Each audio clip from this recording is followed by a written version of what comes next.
suis ravi de vous retrouver ce soir. Je continue ma petite saga sur le Black Panther et donc les inspirations que ce film me procure.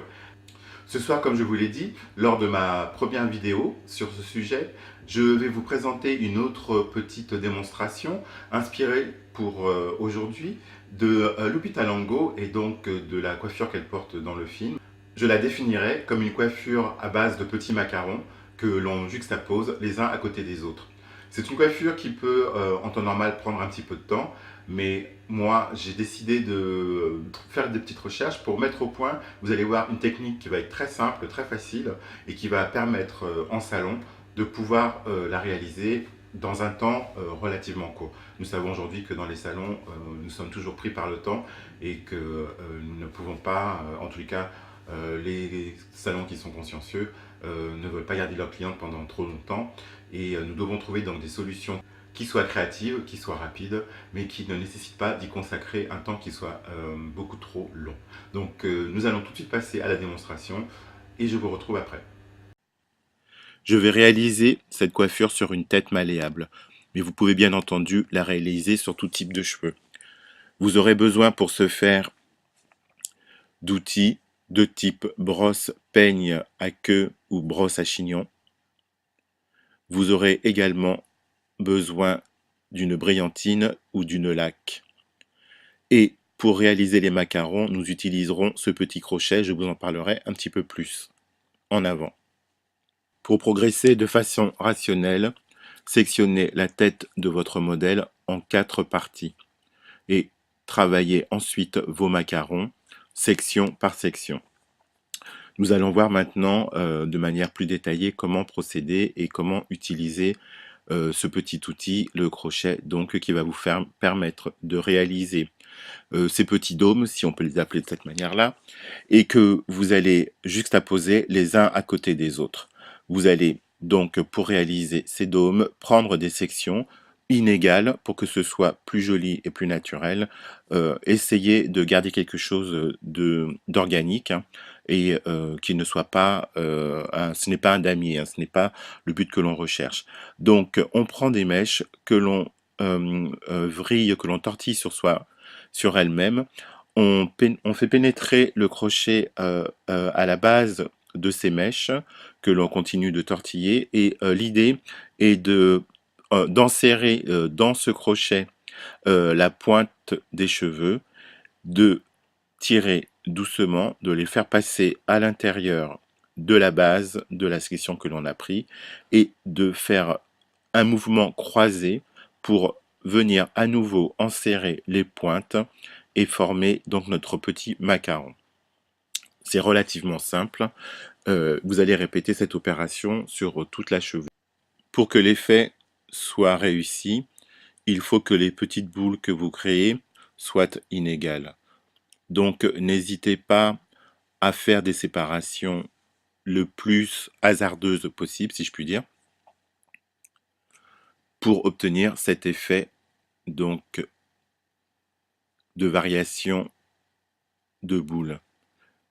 Le principe est simple, hein, donc vous voyez, on tortille chaque mèche, on enserre la pointe, l'extrémité, donc à l'intérieur de ce petit crochet, on resserre pour permettre aux pointes de glisser à travers la base de la section que l'on a pris et que l'on tortille, et l'idée est de croiser pour que les pointes restent enserrées, croiser donc cette mèche que l'on va à nouveau faire passer à la base de notre section, comme vous le voyez sur cette image, et en la retirant la deuxième fois, mais vous n'allez pas jusqu'à l'extrémité, de façon à ce que les pointes restent enserrées dans la base de votre petite boule. Et vous procédez de cette manière sur toute la... Ne choisissez pas une cliente ou un modèle avec des cheveux trop longs. Vous auriez de beaucoup trop longues mèches à gérer. Vous devriez les entortiller et l'effet ne serait pas le même. C'est une coiffure qui s'adresse à des cheveux courts. L'effet sera beaucoup plus probant que si vous avez un modèle avec une chevelure trop longue. Ça va de soi. Donc comme vous voyez, hein, le principe est assez simple. On prend donc ces mèches que l'on tortille sur elles-mêmes et on enserre notre petit outil à la base, au niveau de la racine. Vous faites attention de toujours pointer le crochet vers l'extérieur d'une façon à ne pas risquer d'endommager le cuir chevelu de votre cliente. C'est un crochet qui est extrêmement doux au niveau de ses extrémités. Donc normalement, si vous le tenez correctement, vous ne risquez en aucun cas de causer le moindre souci à votre cliente. C'est un petit tour de main à prendre. Entraînez-vous d'abord sur une tête malléable pour maîtriser et acquérir la gestuelle, mais une fois que vous avez compris le principe, vous verrez que c'est extrêmement facile et que ça ne cause absolument aucune gêne pour la cliente. Donc l'idée de travailler section par section, n'hésitez pas à vous aider de pinces ou de sépare-mèches pour avoir une vision précise de votre travail. Autre chose, évitez de faire des séparations perpendiculaires au cuir chevelu.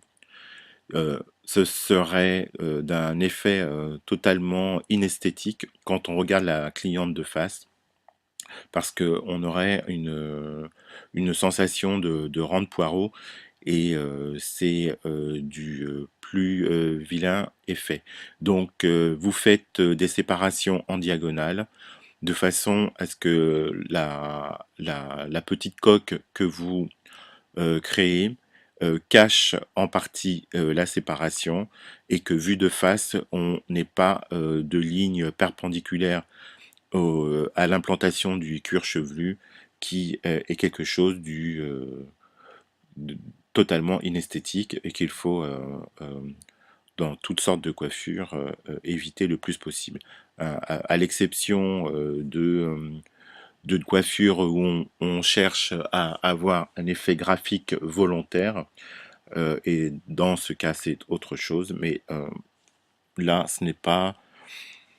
Quoique, je dis ce n'est pas l'idée, mais si vous décidez d'avoir quelque chose de graphique au niveau des racines, dans ce cas-là, à ce moment-là, il faudra vous contraindre de faire des tracés à la géométrie, à la géométrie parfaite, de façon à ce qu'on ait une vue d'ensemble de face qui soit parfaitement ordonnée et symétrique et volontaire. Mais les choses de Guingois et surtout les séparations de Guingois, croyez-moi, ne sont absolument pas flatteuses pour les clientes, et votre effet en tout cas l'effet de la coiffure, l'effet visuel général de la coiffure en pâtirait. Donc choisissez bien votre stratégie.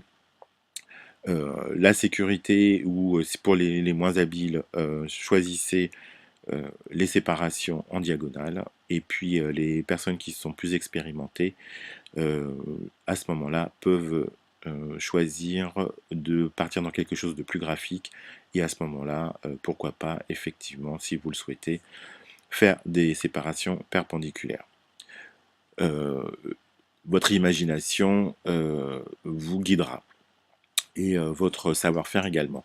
Donc vous voyez, le geste est toujours le même, il est très simple, ça rend cette technique du coup très facile à réaliser, hein, comme je vous le disais au début, hein, l'idée c'est de pouvoir faire des choses un peu originales, mais de ne pas y consacrer un temps démesuré.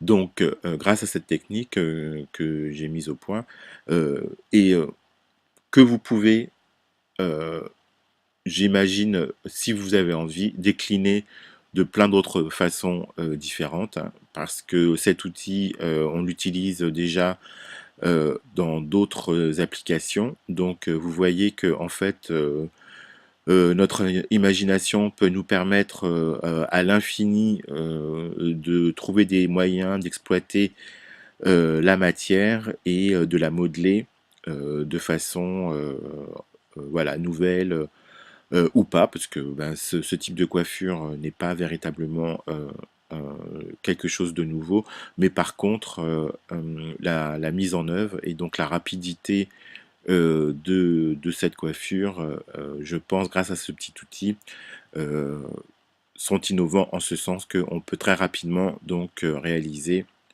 une transformation comme celle-là.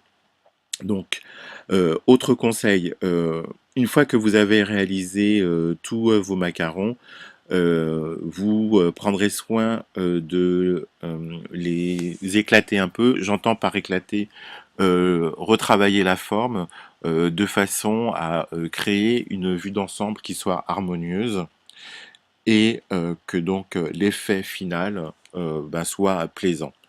Rien ne vous empêche, en partant de cette base, d'imaginer des modes de construction ou des architectures différentes. Encore une fois, moi ce que je fais, c'est simplement vous donner des idées de base et ensuite la personnalité de chacun d'entre vous va faire que cette idée va prendre vie et forme sous vos doigts avec votre ressenti et vos envies. Pour consolider cette coiffure, je vous conseille d'utiliser des petites épingles.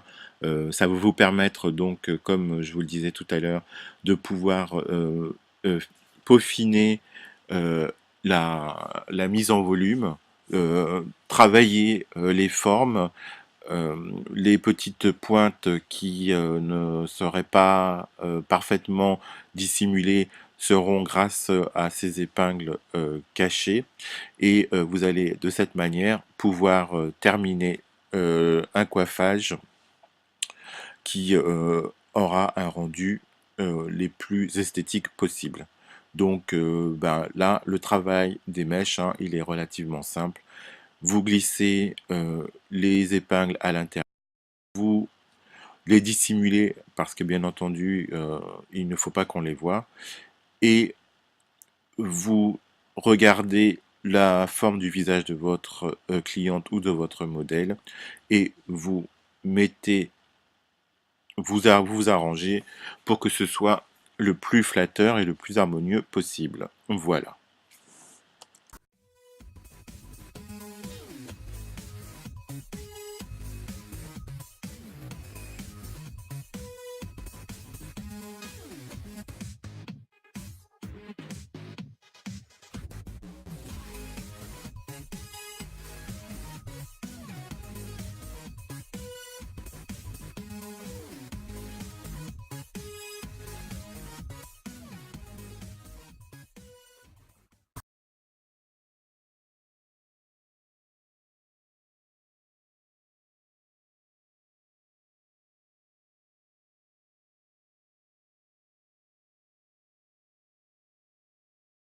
Eh bien voilà, je vous l'avais dit, c'était une démonstration assez courte. Vous avez vu que la mise en œuvre est facile.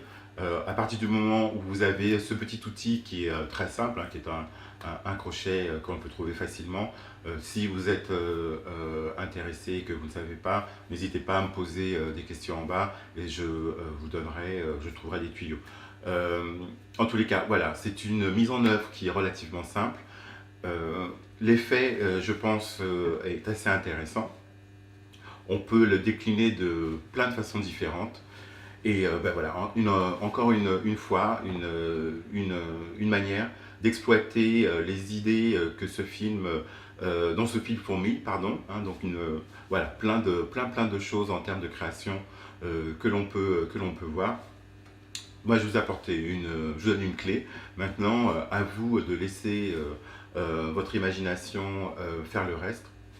Vous pouvez exploiter cette méthode de plein de façons différentes. Vous pouvez créer énormément de variantes et je fais confiance à votre imagination et à votre inspiration du moment pour pouvoir donc apporter votre touche personnelle et en faire quelque chose qui sera votre identité, ou en tous les cas reflètera l'identité que vous voulez donner à votre ou vos clientes. Voilà, j'espère que cette petite vidéo, vous a plu, qu'elle vous sera utile. Vous savez d'ores et déjà ce qu'il faut faire si vous voulez rester au courant des prochaines vidéos que je mettrai en ligne. Vous vous abonnez pour ceux qui ont un compte YouTube, et je ne force personne bien entendu à souscrire à YouTube, mais ça reste quand même malgré tout un moyen très efficace pour pouvoir être mis au courant des choses de l'actualité qui se passe sur YouTube, et il y a énormément de choses. Donc l'abonnement est un des moyens les plus sûrs pour pouvoir rester informé de ce que se passe. Partagez, communiquez, nous commençons petit à petit à donc venir une petite communauté qui grandit. Donc je suis ravi toutes les fois que de nouveaux membres se joignent à ce réseau. Souvenez-vous que cette chaîne est faite pour vous et que très bientôt vous prendrez aussi la parole parce que je vous la donnerai. Donc n'hésitez pas à en parler autour de vous, de communiquer, et je vous abandonnerai tout simplement, comme je le fais toutes les fois, en citant ma maxime. Apprenez, pratiquez, excellez, et je vous souhaite énormément de joie dans vos salons. À très bientôt.